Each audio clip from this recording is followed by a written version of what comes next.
have your entire you can have your readers wondering, well, why didn't they just fix that with magic? If there's magic in this world, let's just do it that way. So you really should think about it beforehand. And if you make it really, really well, it can also aid in your character's development. It can help to push the themes that you're looking for in your story. It can enhance the story in ways that can make it a really interesting ride for your readers.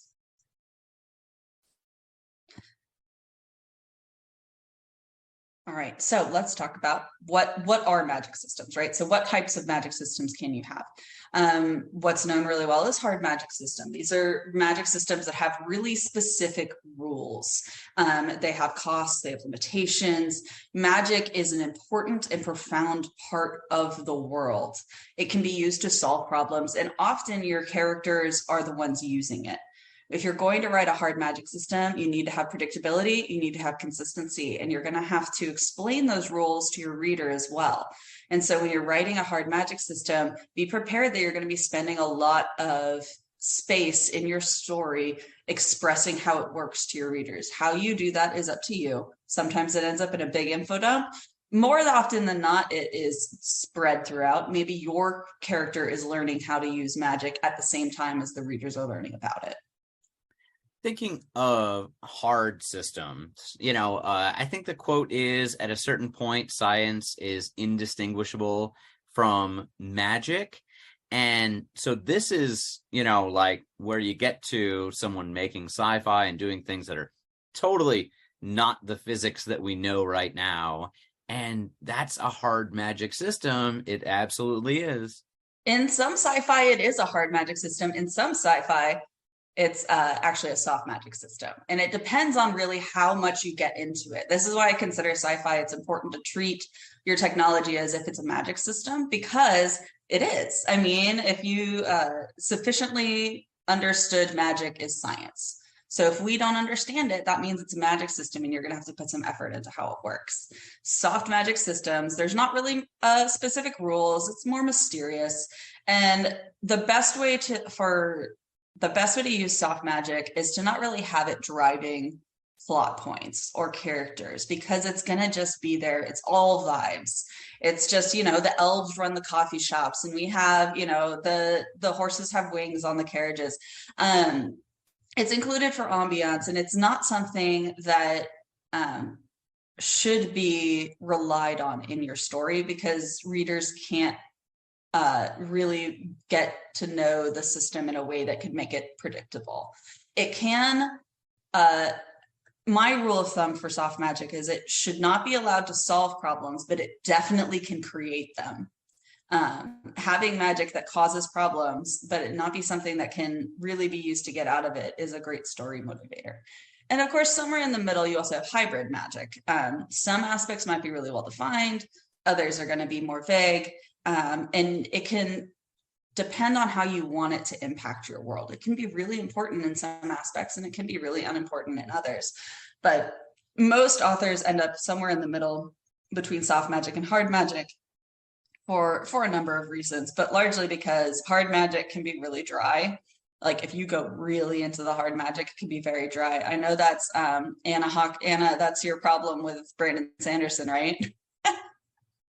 Yes, he spends so much time in his books explaining how his magic systems work, and that's just boring for me to read. Personally, I find it boring, so I know he's very popular. So no shade to anyone who likes him, but I find it boring. It's the hunt for the Red October, kind of problem. Like, how many pages do you want to explain on how a submarine works? And you're like, is this getting in the way of the story?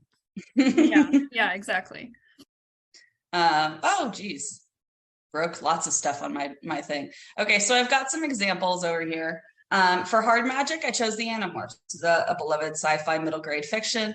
Animorphs has rules, and it follows them to the letter. You can transform into an animal if you have touched it to absorb its DNA. You can only transform for 2 hours, or you're going to get stuck. And so those are the rules it follows. And as the series goes on, we find out, what happens to the excess mass in their body, where does it go, how does the telepathy work, those sorts of things. But it is a very hard rule set that it follows. This is one where the fact that it was a hard set of rules, or the fact that it was a hard magic system, didn't weigh down the story too much, because it was a very simple, hard magic system. For our hybrid, I chose Discworld, somewhere in the middle. Terry Pratchett liked his magic, but magic was almost always used more to cause problems than to solve it. He had some rules and some flavor, and every so often it just kind of did its own thing. And over here on the sci-fi side, it is not all Star Trek, because Star Trek does get very nitty-gritty about how the warp core works, but specifically Q.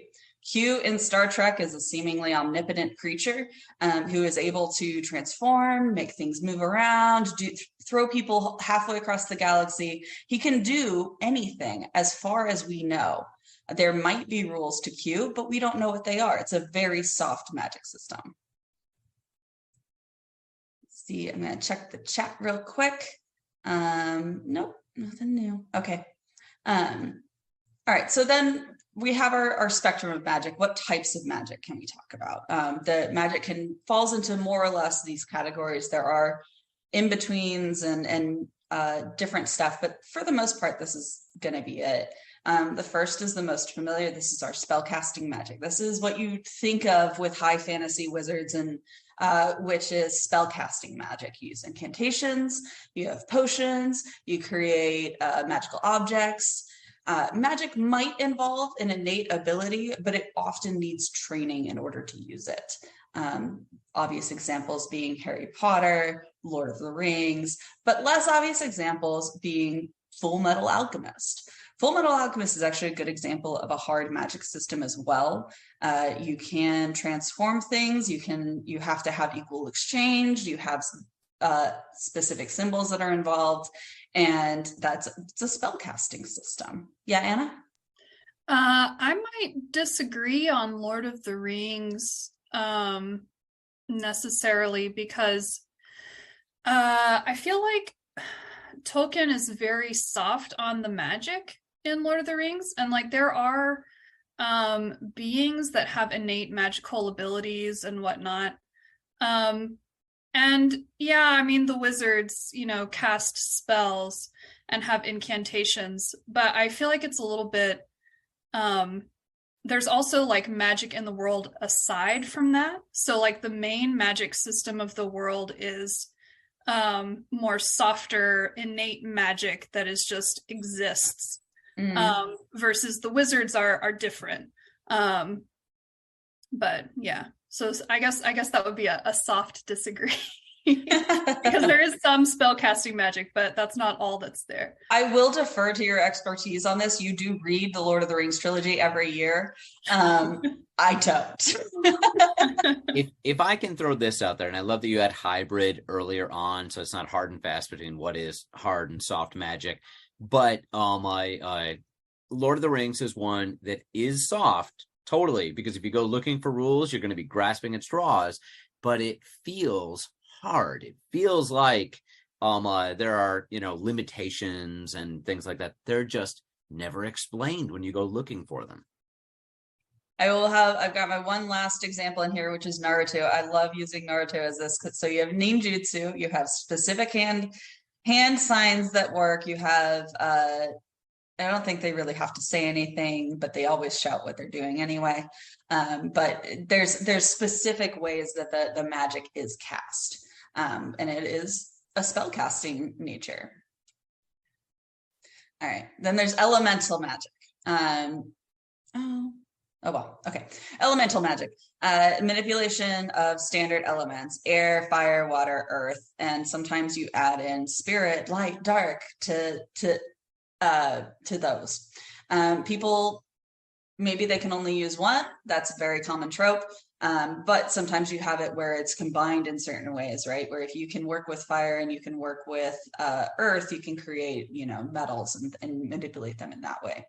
I forgot to put my animations on this, but we have some examples. Shadow and Bone, I tentatively put in this category because they do have people that everyone has like their area of expertise, but it doesn't necessarily fall into like elements because you have like people who are able to manipulate the human body. You have people who are able to manipulate, you know, fabrics or metals specifically, but they are separated into categories in an elemental fashion.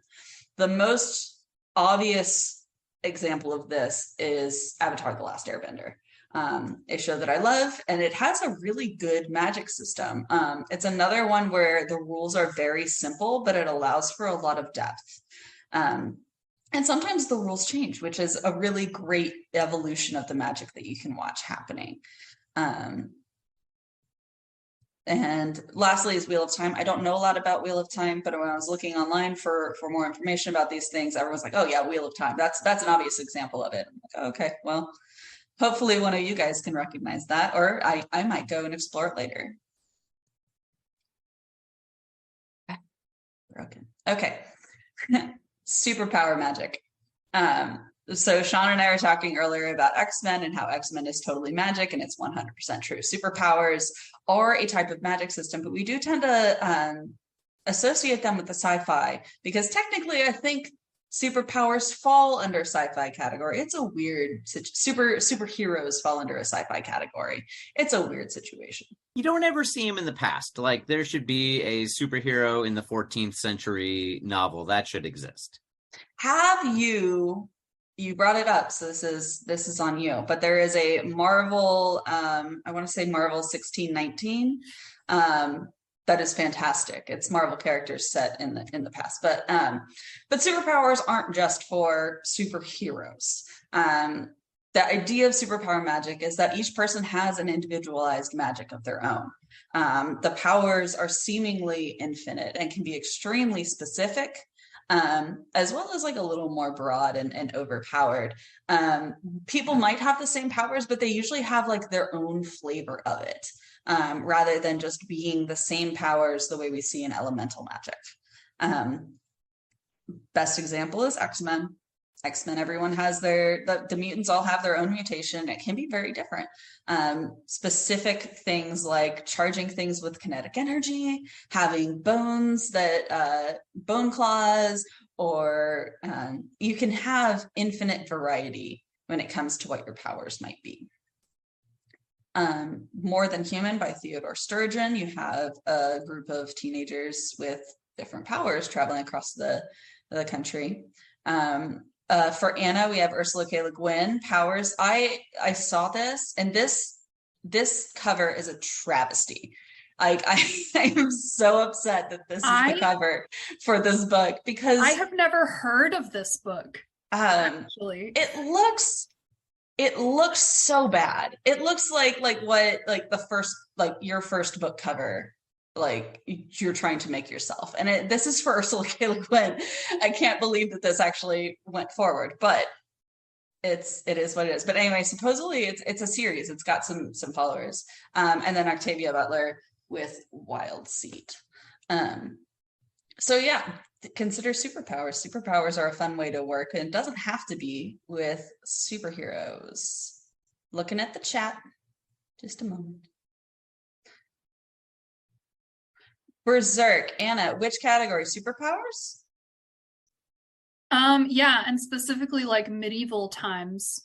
Because I know it's a manga set in medieval times, and I think that the people like it's about like knights and whatever, and I'm pretty sure they have like some sort of superhuman strength, but I don't know exactly. Like I said, I'm only tangentially familiar with this manga, but it's apparently very popular. I have read some of it. It's an upsetting manga. It's kind of that's why I haven't gotten very far with it. Next type of magic is animal magic. So anytime we're talking about animals, you can have your familiar, your black cat that loves to help you with your magic. Maybe you can communicate with animals. Maybe you can turn into one. So this is going to cover all werewolves, all shapeshifters, but as well as things like so you have all shifter fiction, including the romance novels, things like The Golden Compass, where she has her polar bear companion. You also have this, it shows up a little bit in Avatar, The Last Airbender, because you have Appa, who is the animal companion for Aang, as well as Korra has her polar dog. I don't remember his name. And werewolves, so Blood and Chocolate being my necessary plug for werewolves. And finally, we have multi-world magic. So this is your multiverse. Characters can enter an off-world location that has its own rules. Usually in these settings, the world that they're coming from is the normal world, and they're entering into this new world that they didn't know about, but sometimes not. So Chronicles of Narnia, they enter Narnia, there is magic, as well as The Long Earth. Terry Pratchett and Stephen Baxter wrote stories about being able to step between the multiverse of Earths and get to different resources, different situations, different, in one case, the Earth isn't even there and you just step into space. And Marvel Cinematic Universe, especially going into the multiverse. And I'm gonna say Superman, and I want to talk about why. Superman does not have powers on Krypton, right? He doesn't. They don't. The whole point is that his planet is different, and that's why when he comes to Earth, he has superpowers because those superpowers, because he's in a different environment where it gives him super strength and ability to fly and all those things. And so I would consider that a type of multi-world magic, even though it wasn't an immediate step into Earth. It was more of a journey, but still gave him special powers. Janera, what do you have to say? Hi, can everybody hear me? Yep. Sorry. Okay, I've been trying to hold it for the whole entire presentation, but it's not working for me. In other words, I'm trying to keep quiet and stuff like that. I'm practicing, but I had so many questions. Is it okay? Yeah, go for it. Okay, what would you do when it comes to if you make the story about would it involve magic if it's about gods, Tsunami and different gods like Zeus, Loki, Thor, different things, like if you want to add that in, is there a magic that relates to that, or is something else? I mean, I would consider it a magic system. I would consider it a superpower magic system, because each of the gods have their own domain. But, okay, that would fall under and that gives them superpower? specific related powers. Okay, so that would fall underneath superpower. It wouldn't fall underneath any other category? I mean, it would be maybe somewhere between superpowers and elements. Oh, I didn't know that. Sorry, thank you. It's okay. I mean, this is really supposed to be more for inspiration than for you to have to follow the system specifically, right? Like as you're looking at this, I want you guys to get ideas from it rather than feeling like you have to restrict it. Okay. All right. So Brandon Sanderson is known for being a very hard magic writer, and he does have some laws for how magic works, or how to develop a magic system. The ability to solve conflict with magic is directly proportional to how well the readers understand that magic. You need weaknesses, costs, and limits, and those are more important than the actual magic powers. The author should expand on what is already part of the magic system before adding something entirely new. I really do agree with these. I think that it's really important to have magic have a cost. All magic comes with a price, to have that in your system, because otherwise your magic is going to get out of control, and it's going to make your plot a lot harder to work within. I also agree, you definitely should expand on what's already in there rather than adding something new. I call that the Superman problem. I don't really like Superman as a superhero, because it seemed like every time he had a new situation come up, they gave him a new power to deal with it. And it ended up with him being having a bunch of fairly disjointed powers that didn't make sense why he would have that. Why does he have frost breath? Why does he have laser eyes? Rather than trying to find ways for him to creatively use the powers he already had. author's ability to solve conflict magic is directly proportional to how well the readers understand it. I agree with that for the reasons that I said before, which is the ability for your reader to predict what's going to happen. Readers always want to be able to at least have a chance to guess what's going to happen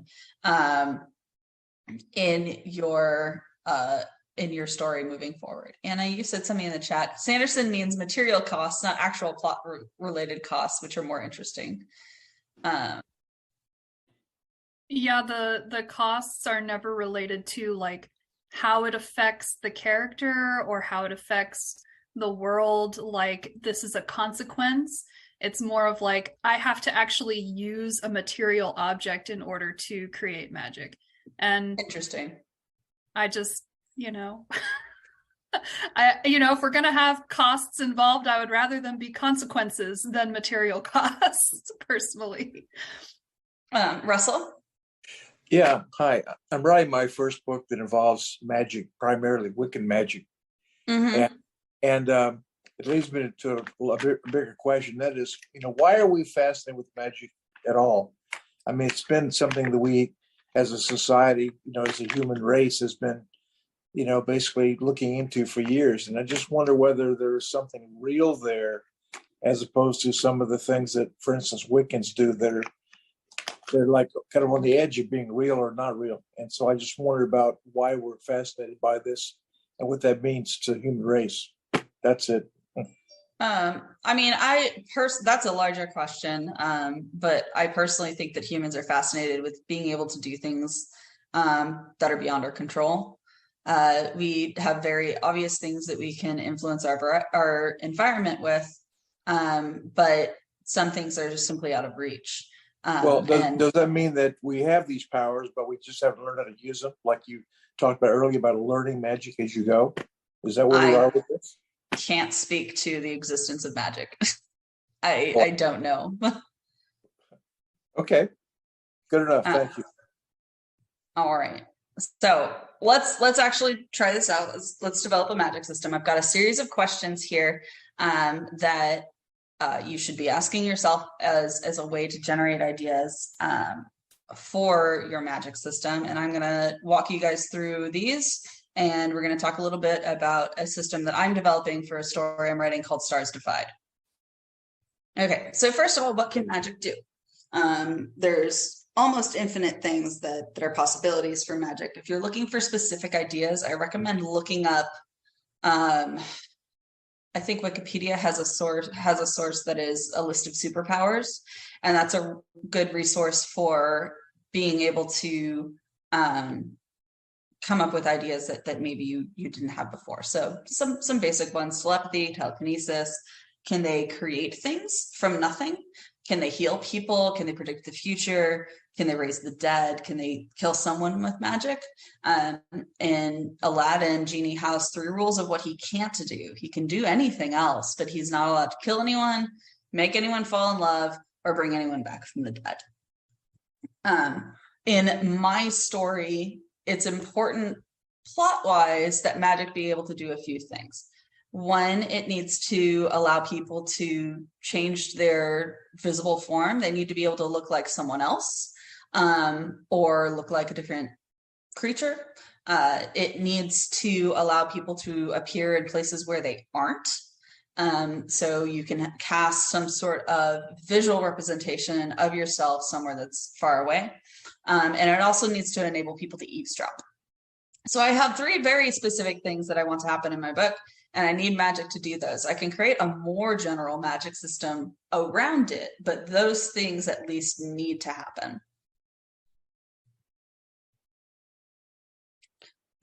What is magic like? So this is more about flavor, what it feels like in your world. So how do you summon magic? Do you have incantations and wands? Do you have to have a potion? Do you have to use your animal familiar to use it? Do you write something down or create something on paper? In Full Metal Alchemist, they have certain symbols that they have to use, as well as being able to activate things with their own energy. So in my world, I wanted a way of casting magic that involved doing something physical. And so I want my characters to have to draw certain runes, have certain powerful words that get written down in order to use their magic. What does it feel like to cast a spell? And what does it look like? Is there like a flash of light? Is there no real effect at all? Just everything suddenly changes? Do you actually see any transformation? If someone is making themselves look like someone else, do you see the in-between? How long does it take for magic to initialize? If you want to cast a spell, is it immediate? Or do you have to spend a couple months building up to it to gain all of the magic necessary to make one small thing happen? Can you use more than one power at a time? Can you cast your spells at the same time? Can you have like light a fire and weave a cloth? Or do you have to do things one at a time? And these last two questions I find really interesting. Is magic alive? Does magic have a personality? In Discworld, the way that magic works for the wizards is they have to actually memorize spells. And once they cast a spell, they no longer remember it. The wizard Rincewind has one spell in his mind that won't allow for any other spells to be in there. And that spell is always trying to cast itself. And so the spell has a personality inside of him that is actually trying to make itself happen. I find that really interesting. I like the idea of magic being alive as opposed to just being a tool. And I think that that's something that you can make really interesting in a story.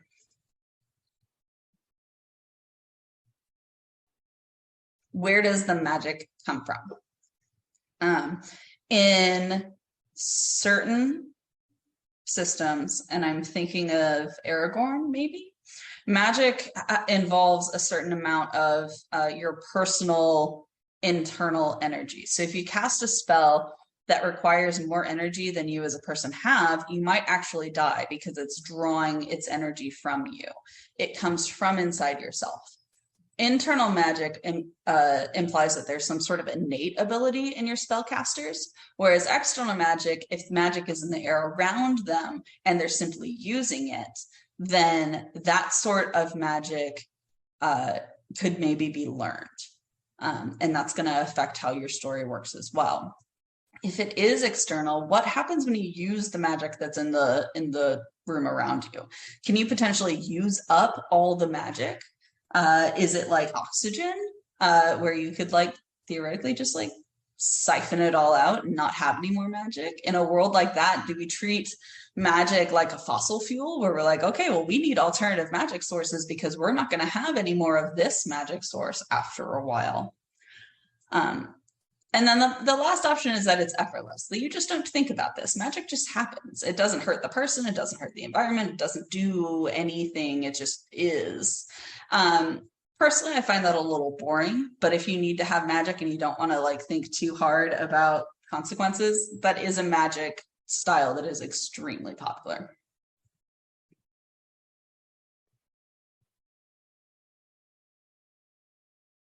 How do you control magic? How do you perform it? We talked about this before with how is magic summoned? Do you have it in objects or incantations? Can magic be controlled? Do people have magic bursts come out of them? Can their control over it be affected by their emotions? Or can they maybe just like mumble the words wrong and get a different spell entirely? Does it require training? Can you become powerful over time, or do you actually use up your magical ability and become less powerful over time? And what toll does it take on you? Anna was talking about consequences before, and I think that having consequences to your magic, having things that happen to you personally as a result of using your magic makes it compelling. If I have to lose a beloved memory every time I'm going to cast this spell, I'm going to be more careful about how I cast it. If I can only use up so much energy in a day, kind of like D&D and having spell slots, then I'm going to be careful about which spells I use. I'm not going to use them for useless things.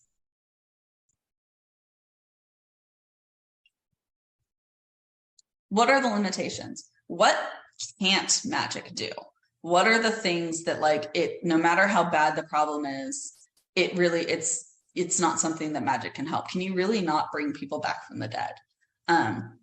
can it be suppressed? Is it something that you can take away someone's magical ability? Like in Korra, Legend of Korra, her bending ability is taken away. So she's not able to use 3 of the elements. Is this something that's short-term, long-term, permanent?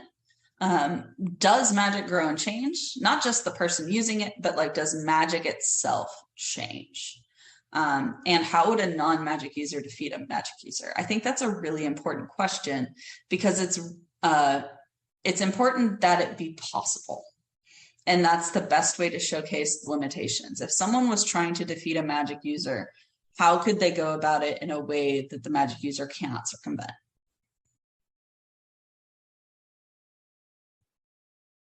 In the chat, Matt says, each spell costs hours or days of their lives. I like that system. Like if I save 20 minutes by casting this spell, and I, instead of cooking dinner, I cast a spell to cook dinner, and it saves me 20 minutes. Maybe that 20 minutes comes off my life, and I don't get that back. It's an interesting possibility. Who has magic? And this is really about magic's effect on your world overall, because it's going to affect your world. Does everyone have magic? Could you theoretically, anybody could learn it, or is it only certain people and it's an innate thing? Is it innate? Is it innate, or is it something that you inherit, like, or that you're given by someone else? Like if you take an exam and you score high enough, then the magic school will admit you and you get a little stamp that says, yes, this person gets magic. And from that point, you can use magic. Or is it, I inherited this magic because everyone in my family has had magic, and we're one of the most powerful magic families in the country. Those questions are all up in the air. You can make your magic system anything you want. How do the non-magic users feel about magic, and vice versa? How do the magic users feel about non-magic users? Are magic users revered? Are they held in high esteem because they're so helpful, or are they demonized and chased out because they are seen as any number of things? There's lots of people who have used magic in the real world can tell you why they've been ostracized. Yeah, Janera? Sorry. On these slides, you reminded me of some examples. Like in the show I'm currently watching, like the Slayers. Like there's everybody, well, not everyone. Some people are sorcerers. Some people are non-magic as well. But there's also limitations to the power, because it requires mana and basically energy to use the spells, and it requires to say chance. But there also are limitations in certain, as we would put, forbidden spells to be used, because like you said, it will cost you. There has to be like a price attained and everything. But I was going to also ask the question, could you combine all of the categories that you mentioned earlier? Is that possible? Yeah, you can. I'm not sure how. Sorry, I'd have to think about it quite a bit, but yeah, I think you could. Sorry, it was just a random question thought that came to me. So I was wondering if this is possible, because I've seen every one of them individualized, but I've never seen them all brought together. Sorry, it was just out of the box. Thank you. Jean in the chat asks, is there a benefit to having a magic system that you make up as you go along? For me, no, but that you have to know a little bit about me. I'm a super planner. I cannot pants to save my life. And so for me, I could not do that. And I can't really speak to whether or not what the benefits are. Anna? Yeah, I can. Go for it. So I generally, I find it useful to kind of make something like that up as you go along during a first draft. I'm not really a super planner like Daphne is. So I generally have, sort of an idea of where I want my plot to go, but I don't know how I'm going to get there when I start a book. And so as I'm writing, different uses for magic will come up that I maybe haven't thought of when I started. And so I am kind of making it up as I go along.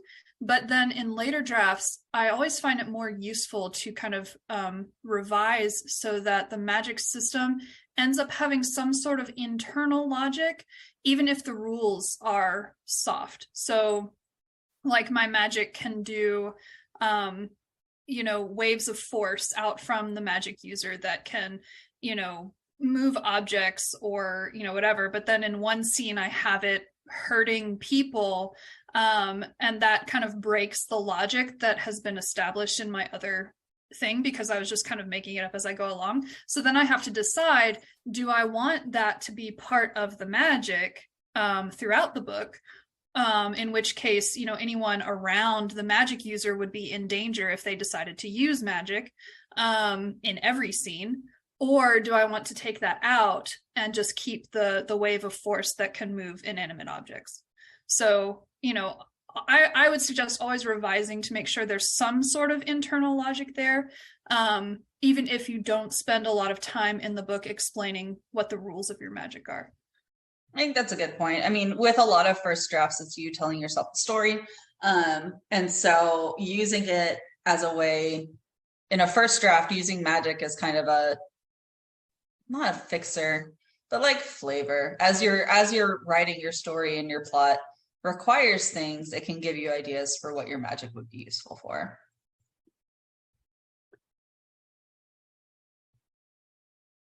Okay. This is my favorite. This is my favorite slide. How has the world been influenced by magic? Because literally everything is affected. What are jobs that jobs that require magic, or jobs that benefit from magic, jobs that you would have to be a magic user in order to have? What are those in your world? Is magic just like this background thing where like you have, your magical barista, or you have like, well, if you're going to be teaching, if you're going to be a teacher, you have to have magic because you need to be able to show kids things on the board using your magic. In politics, are politicians exclusively magic users because they're important? Do politicians run smear campaigns against magic users? Is it possible for magic to influence an election? Is it possible for magic to be used for succession in a monarchy? What are the societal implications for having magic?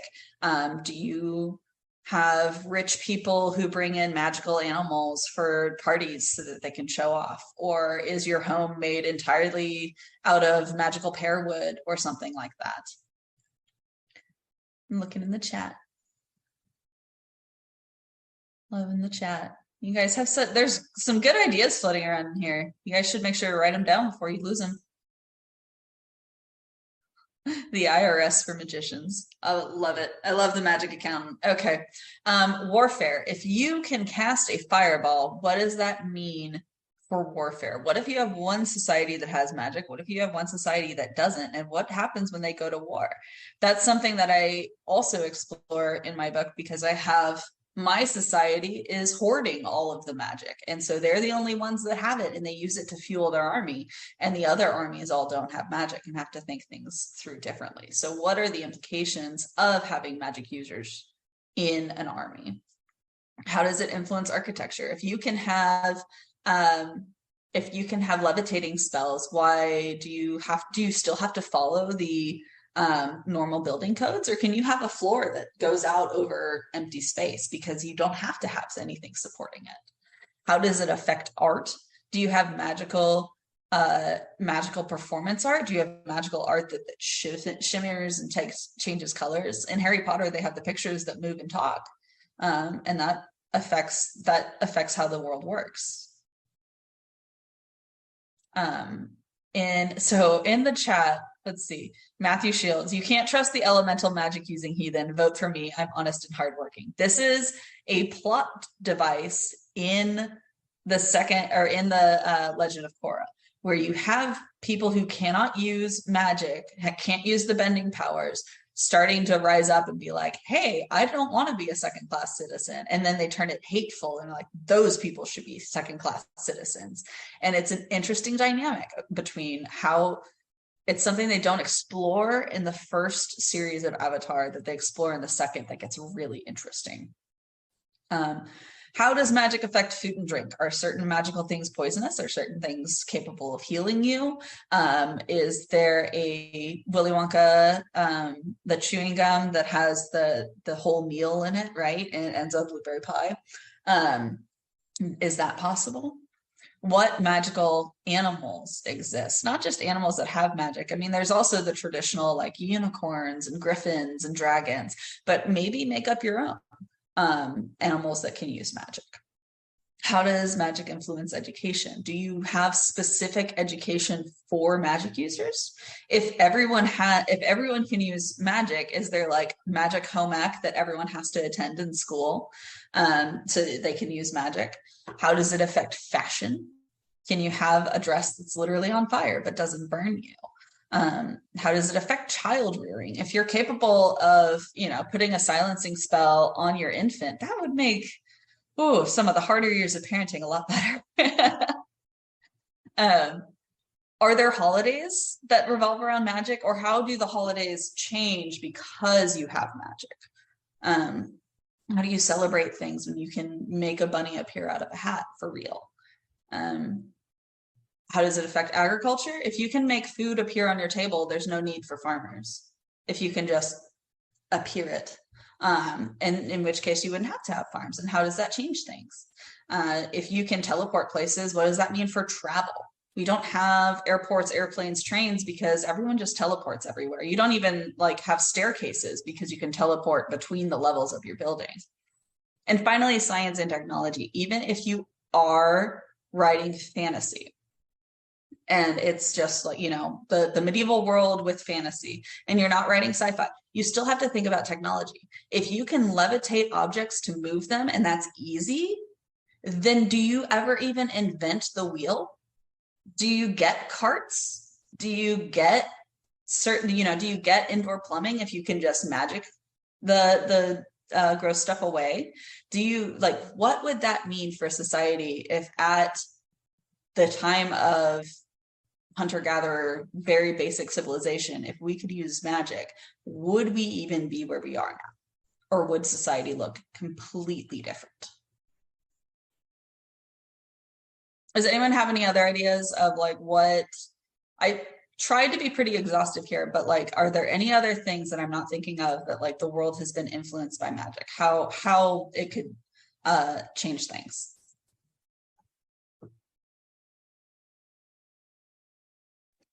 How about interstellar travel?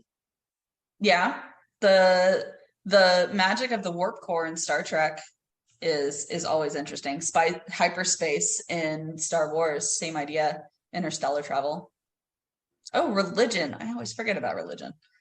Religion would definitely be an important part. Yeah, if you have physical proof of gods, if gods routinely come down and interact with people, then you would have to have that religion. Marriages, relationships. Yeah. Buffy dating a vampire. That is, yeah. Are you allowed to date outside your magical races, right? So could you have a dwarf date an elf? Can you have, if someone's a magic user and someone's not, is it a Romeo and Juliet sort of situation? All right. And the big question, can magic be used to solve the world's problems? And will magic be used to solve the world's problems? If you can end your story, if your plot can be completely resolved with magic, what's the consequences of that? If we could force no more war in the world, that would be fixing our world's problem using magic. What are the consequences of that? What would happen as a result? And what other problems is the magic causing? Okay.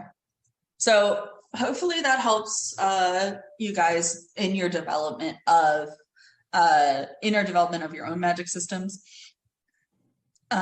Before we move on to just general questions or just talking amongst ourselves about working with magic, I do want to talk about some pitfalls, some things to watch out for as you are writing magic. magic can be overpowered. This is the problem I was talking about before, where if it's ill-defined and it can do anything, then why do you even have a plot? Because there's no more problems. So if it's too powerful, it's possible it could make it boring. So online, there was a great suggestion that I will be using forever now. But here's the idea. Pick two. Your magic is powerful, your magic is easy, or your magic is safe. So you can't have all three. And this helps to define what your limitations are. So for example, if magic is powerful and magic is easy, but it's not safe, that means that every time your character casts a spell, they're risking injuring themselves or injuring others. So they have to be very careful about how they're going to use it. If I cast Fireball, I might light myself on fire. And that's just a possibility. So I have to weigh those options. If magic is easy and it's safe, but it's not powerful, then magic is really just used for fluff stuff, right? It's just everyone knows a few spells, everyone does them probably all the time, but it doesn't have any lasting impact. That's going to be one of those systems where magic is used just for ambiance.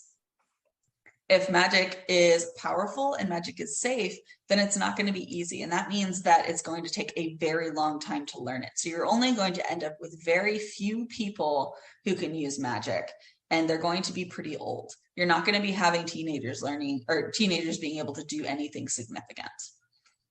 So I play around with this because just having the combinations of it is a great way of generating ideas. But you're also going to end up with magic that already has a limitation built into it. Writing yourself into a corner. I don't have a great solution to this, but my favorite example is, of course, the eagles in Lord of the Rings, where why didn't they just fly to Mordor? And there's lots of answers all over the internet about why didn't they just fly to Mordor. But the answer is that like the eagles were a last resort because Tolkien wrote himself into a corner. And if I guess I do have advice for this, for how to keep yourself from writing yourself into a corner. I think that this should be its own topic, and we'll put that on our list of Writer's Lunch topics to address in the future. But when you are in the middle of getting your characters deeper and deeper and deeper into trouble, always be looking for how it's progressing the story. How are you moving things more toward your conclusion? If you are a pantser or you're a person like Anna that does a little bit of planning and then lets the story kind of take itself on a journey, at least have a goal of how to get to the next scene.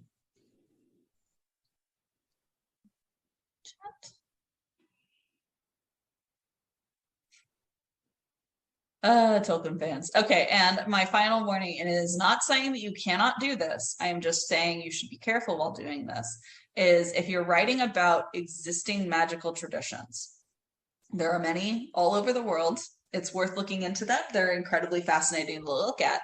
But as you are writing them, be careful of cultural appropriation, be careful of misrepresenting the magic that you're writing, and of using harmful stereotypes about people. You should be using your writing to uplift people rather than put people down. And so be very careful when we're talking about people's actual lives and beliefs. Okay. All right, well, that's what I have. Does anyone have any questions or ideas that they want to talk about? Cece? Hi there. I loved your presentation. I have not written a magical system yet, but I have one on my computer, roughly outlined. I wanted to just kind of like add to the mix of how we sort of have do's and don'ts for certain things. Just wanted to remind people that there is the censorship for television that came about, and that if some character or whatever did bad, that they could not benefit in any way. So their ending had to also, in a sense, be bad as well. They had to justify that they would not benefit from it. The other thing is that a lot of the references also are comic books. And so the history of comic books also is that they at one point were censored as well. And certain topics couldn't be talked about, like drug use or LGBTQ topics. etc. So I just want to say some of the things that these threads still exist when we're trying to, I think, come up with do's and don'ts or magical systems, or why there needs to be some sort of control. Yeah, I just want to say that. Thank you. All right, thanks, Cece. Janera? I wanted to ask because it was brought up in the chat. Someone mentioned about writing a God tier system. I was wondering what that is. What is a God tier system, and how could it be used in a story? Who said that? If you would like to talk about what God tier is, Matthew, is that you? Yeah, he said that. Yeah. Okay. Yeah, Matthew, go ahead. God tier system. You're muted. Oh, here we go. Oh, there we go. Okay. I mean, it was just something I pulled out of the air. But I mean, like, you could have different tiers of magic systems, something that, you know, that normal, that, you know, earthbound people use. And then there could be a different magic system for, like, you know, these God tier, you know, people, you know, or I don't know if you would call them people, but, you know, God entities can work this magic on a whole exponential different level. Is just and I was, what was I saying? I was saying that in response to, so it might have been Genera asking a question. I just kind of pulled it out. I was like, oh, you know, it could be like some kind of God tier system. Oh, is this like in fighting games, right? Where you have different levels of how powerful characters are, and one of them's God tier? Sure. Okay. All right. Yeah. Definitely. That's a really interesting concept of, like, well, I'm a lower level magic user. I can only really do these little things, and then there's people above you, like I can move the earth 5 feet to the left, you know. But yeah, you had your hand raised before that. What do you a question or comment? Well, I was just going to suggest another resource for anybody. This is something I just found recently. It's a Cthulhu card deck, and if anybody really wants to just spend a few days, like, getting into, like, you know, reading all about magic system stuff, there's actually a YouTube channel where it's called The Magic Engineer. One word, The Magic Engineer. And he's got all these videos, and he's done a book, and he's got free resources online, just about how you know, all the different different sliders you can use to, like, oh, I want a magic system that's kind of like this way, and then not this way. And this was one of the resources he suggested if you wanted to come up with, like, a magic system that's something different. And you can, you know, like, it's this deck of cards where there's like 6 different categories of cards. And so you get to pick like 2 element cards, and one element is like the element of the magic, and then the other element is like the weakness of the magic, and then you pick a habitat card for, like, the mental state the magic user has to be in, and then there's a texture card for you know, kind of like how the magic looks when it's being used. And so, you know, there's all these different all these different kind of elements, like oh gosh, I don't know, bug, data, fungus, metalloid, you know, and you just it's something where you just pick a random thing, and it can just take your imagination in weird directions that, you know, when you think of magic systems, you might just be thinking of stuff that you've already read before.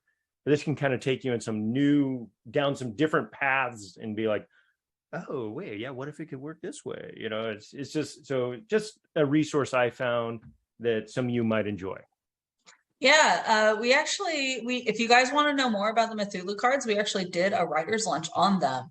And so I'm trying to find the video now, but I'm not having a lot of luck. But I can repost that video in the writer's lunch group on Facebook if you guys are interested in learning more about it. Yeah, it's a great resource. Yeah, the CC says, I want to add Greek mythology and those epic poems of superpowers of the gods. Yeah, any mythology is a great resource to learn more about, honestly, magic systems. Sometimes they can be really well done in historical context. Okay, well, that's all we have. Thanks, everyone. Yeah, thanks, Daphne. This was Bye-bye. great.